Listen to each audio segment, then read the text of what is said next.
Hi guys, welcome back to another Period Drama Monday.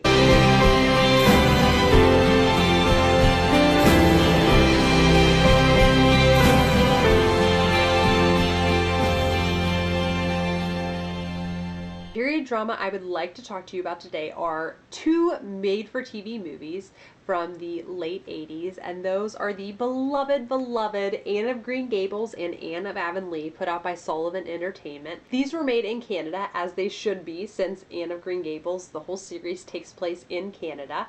And this series, in case you don't know, is about Anne Shirley, an orphan who is taken to a family on Prince Edward Island, specifically a brother and sister, older brother and sister, who live on their family's farm that they grew up on together. And they are hoping to have a boy to come help out on the farm, as Matthew is getting older and can't do quite as much as he could before.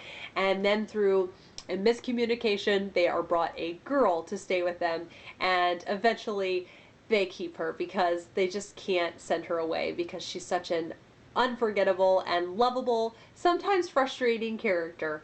And this series totally does the books justice. So in the first one, it's a lot about Anne going to school with her friend Diana, who she has such a close, sweet relationship with, and you see Anne just kind of glorying in the beauty of Prince Edward Island and just the beautiful nature that's all around her. And this really does Prince Edward Island justice. It just looks so beautiful and makes me want to go there so badly. And you also see her really excelling in school. She's very intelligent, and she has a huge imagination, which sometimes catches up with her at school. But overall, she excels very well at school.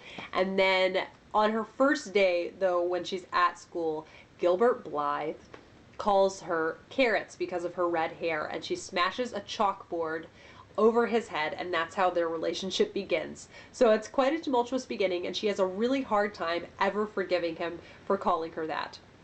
So there's a lot of that in it, where he really wants Anne to forgive him because he is pretty much in love with Anne when he first lays eyes on her. And then eventually, towards the end of it, Anne goes away to King's College to train to be a teacher. And then Anne of Avonlea, the second one, is where Anne goes away to teach. She has been teaching in Green Gables for a little while, but then eventually gets an offer to go away, and she goes to Kingside boarding school. I hope that's right. I think it's Kingside. Anyhow, she goes to a boarding school, and it is in a very well-to-do, posh town. The Pringle family are a really wealthy, well-to-do family that kind of basically run the town, and Anne really has to prove herself to them, and they don't make it easy for her. She's provided lots of challenges, but I love Anne because she really rises to the challenge and doesn't give up, and eventually wins the affections of them all. And then a big part of this is the student Emmeline, who Anne forms a really close relationship with, and Emmeline's father, who Anne gets to know.